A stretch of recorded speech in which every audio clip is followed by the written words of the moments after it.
So we are just chugging along with our Sync Focus 2025 project. So many new members are joining. So many people are participating, jumping on the Zoom calls, following along, putting their goals and their accomplishments on the progress chart. It's really exciting to see this much energy.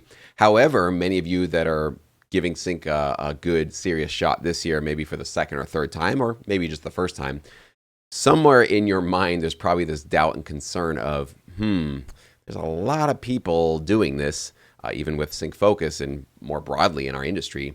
How the hell am I going to carve out any sort of income for myself when there's so many people getting involved with sync licensing, pitching their music to libraries, releasing music through those libraries? Is there even a future for me? Let me explain this really great concern, and I think it's a very valid concern and something that you should be spending a little bit of time thinking about because, as I have talked about on this channel for 8 years now, sync licensing is not for the faint of heart. It is something that's going to take a long time, multiple years, to start to build up the snowball of potential placements and royalties so that you can start to see this turning into reliable income for yourself.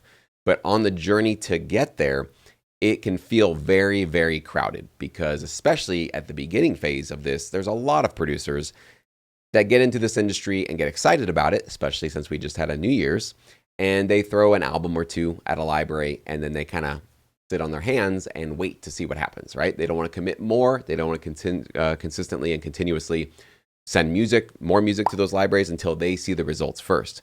And the problem with that approach, which I understand it because it's a risk to put a lot of energy and effort into something you're not 100% sure or don't have a guarantee it's going to work out. And there is no guarantee. That's just the reality of this business and of life.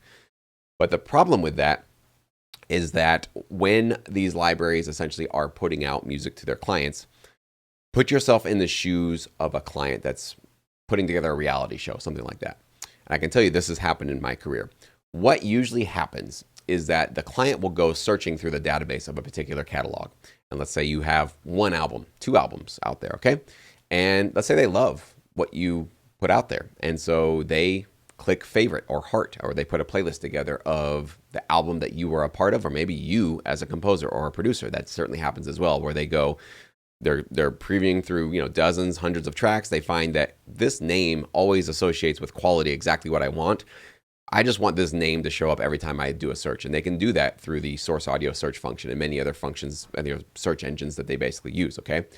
So what can happen is if you're releasing high quality content, no matter how many other tracks are in the catalog alongside of you, you can become shortlisted and put on playlists where the editor, the supervisor, they don't want to have to go digging and searching every time they have a new episode that they have to edit.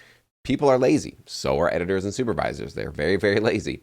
They just want to go to the music that they know works, that's proven to work for them before for previous episodes, and they don't want to have to go find it every single time. So they literally will put it on a shortlist playlist or a favorite playlist so they can immediately just drag it right into their editing software anytime they need to, over and over and over again.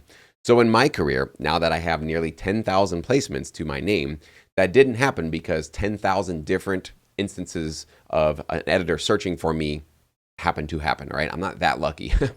What happened is that my music, for one reason or another, probably because I started to get better and better at it over the years and sort of following our golden rules of production music, editors and supervisors found that my music was working. It was great. It worked great for a lot of background opportunities, some featured, but mostly background. And they just put me on a short list. And so no matter how many other tracks were kind of getting uploaded and put on the platform, my tracks were standing out and being used more often than others. So if you are getting into this industry and you're concerned because the library that you're going to pitch to maybe releases 5 new albums a month, or maybe even 10 albums a month or more, and you're thinking, there's just no way I'm going to carve out any sort of income for myself with that much other music that I'm kind of competing with, right? It's good concern. However, you can't control that, right? There's no guarantees of anything. But what you can control, and this is what I think you should be 100% focused on, and this is what we are focusing on in Sync Focus, which, by the way, you can still join us for. There's a link below. You can see our schedule, and you can jump into Sync Academy to get full access to all the interactivity. And yes, it is included. All the benefits of Sync Focus are included with your Sync Academy membership, okay? But what we are focusing on with this project is your quality, okay? And raising your standards and raising your quality as high as you possibly can while carving out your own unique sonic brand, your unique sound that's really you, doing those two things to ensure that you become shortlisted, that you become somebody that is put on a playlist over and over and over again. So no matter how many other albums or tracks get released through your production music library partner, your name has value. Your name is a known brand. Your quality of product is a known entity. It's a quality product in this marketplace. So many producers don't think about our business as a business that way. They don't think about their music as a product that could be either high quality or low quality. They just want to focus on our creativity. And there is a time and a place and definitely a priority for our creativity, because we don't want to become robots making music that we don't enjoy making. There needs to be some original creative spark that we hold on to. But alongside of that, we need to be making sure that we have our business hat on at all times and always thinking about, am I making something that could be useful for a production music library? Would it be useful for the types of clients that this library is serving? Would it work better for background, more for featured? Would it be great for promos, for trailers, advertisements, all that good stuff? What elements should I be including to make sure that my track doesn't get too repetitive, doesn't get too distracting, right? Fits nicely underneath dialogue, underneath human, a narrator or something like that. These are the kind of considerations that we can all control. You can control all of those, absolutely. But it's not going to just come to you because you're being creative in your home studio. You do need to do a little bit of research. You need to understand exactly what's happening in this marketplace, what products are flying off the shelf, right? High quality production music. What products maybe don't fly off the shelf. You don't want to be supplying a whole bunch of music that collects digital dust on a library's catalog. That's not going to be good for you. And so these are the kinds of things that we're talking about in Sync Focus. And it's the main reason why this, here in January, why we are starting off talking about finding and researching high quality production music libraries that you want to eventually pitch to. You might want to pitch to them in March, in June, maybe in December, maybe not until 2026. Everybody's at their own pace. Everybody's going to go when they feel like they're ready to go. So there's no pressure to do that. But the reason why Sync Focus has been already more powerful, more productive than probably what most of you guys have ever done in your careers, in your music careers, is because we are starting our year off putting the business hat on, thinking about this as a product that we are going to develop. So we need to go do a little bit of market research and to understand what our production music library is looking for, what gets placed, what's relevant right now, what's a way that you, whoever you are, whatever type of music you produce, whatever your focus is, how can you fit into their catalog in a way that is licensable, is marketable, and most importantly, isn't getting lost in the weeds. It isn't just sounding like a bunch of other production music that, yeah, maybe you could get placements, maybe not. But if you carve your own unique style out, and it's also something that's really, really marketable and valuable, that's the powerful golden place of opportunity that I'm trying to get each one of you guys into in your different perspective, skills, and talents, okay?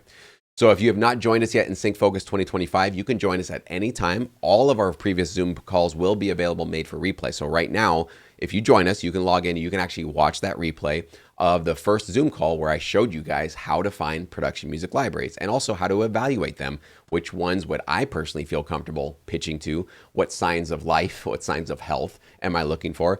And then, of course, what we're going to be doing now moving into February is we're going to really focus on reference tracks, meaning the kinds of music that it's already existing in these catalogs for these libraries, and understanding what is it about these tracks that had them get accepted by the library. Why do we think these tracks are the ones that they are actively pitching, and feel confident enough that they accepted them, they did the work, and maybe even they paid out some consideration fees to host these tracks on their platforms. So you got to study, you got to understand, you got to spend a lot of time also listening to things that work. We don't have to reinvent the wheel. We don't have to relearn how to make music. It's not that dramatic. It's not rocket science, but it is different than most of what people have done in their music careers, which is just to kind of go off their own instinct and just be creative in their own way. We want to bring that energy, but we also want to, again, pair it with this business mindset that we're doing. So I'm excited for you guys to continue on with the Sync Focus project. If you have any questions about this topic, you're still concerned about fitting in where it's going to go, let me know below. I guess you could say the summary of this is that cream always rises to the top. Doesn't matter how saturated, doesn't matter how many people are involved. If you've got something quality, you got something that's really ready for TV and film, or you believe that you can get there in a timely manner, then you can become that top, 1 to 2% of high quality production music that can really fly off the shelf and continuously get those placements.